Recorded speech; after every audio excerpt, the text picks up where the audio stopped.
Welcome back. Donald Trump will return to the White House at the start of the next year. And he may be leading a government entirely controlled by his own party. Republicans flipped the Senate through a handful of wins in a number of key races, including Ohio and West Virginia. But whether they retain their majority in the House still remains unclear, as votes in several critical contests continue to be counted. Of note, CBS News has characterized control of the U.S. House as leaning Republican.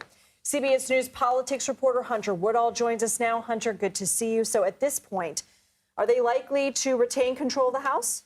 It's fascinating because if you're Republicans right now, you're feeling pretty good about how things have been going. You thought you were going to have to play a lot of defense, that Democrats were going to be sort of bolstered by this presidential race being at the top of the ticket.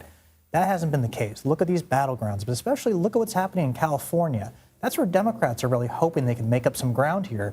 But there's two races. There's California 27 and California 41.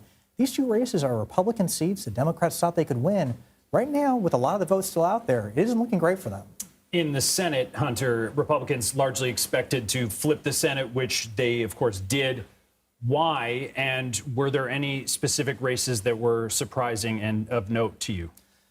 This environment, was so much better for Republicans than it was for Democrats in terms of, Republicans didn't have to defend that many seats. Democrats were defending a lot of seats. And in these red states where Democrats still had office, Ohio, West Virginia, Montana, Republicans cleaned up. And when you're looking at these battlegrounds, though, Republicans are still doing well. Now, obviously, we've seen projections that, Democrats are holding on to the seats in Michigan and Wisconsin, but there's still Pennsylvania and Nevada to be called. Races there could really keep adding to Republican Senate majority and really make life easier for Trump and congressional Republicans. I feel like you wear many hats here at CBS News, and I'm going to have you sort of put on a historian hat. You compile so much research for all of our teams. You have this breadth of knowledge. Put us into context of history and where we are in American politics, that he really has launched this great comeback story.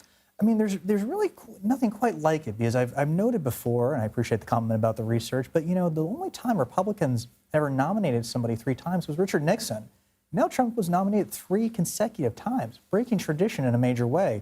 And obviously, the comeback he had after what we saw, with the January 6th Capitol riot, with the falsehoods about the 2020 election, and Republicans really pulling back from him. I did some reporting on this earlier this year. Republicans, had condemned that riot, condemned that attack, distanced themselves from Trump. Now, they rushed to endorse him at a certain point, and that really showed, he was taking over the party once again, and that was more than complete what we saw last night.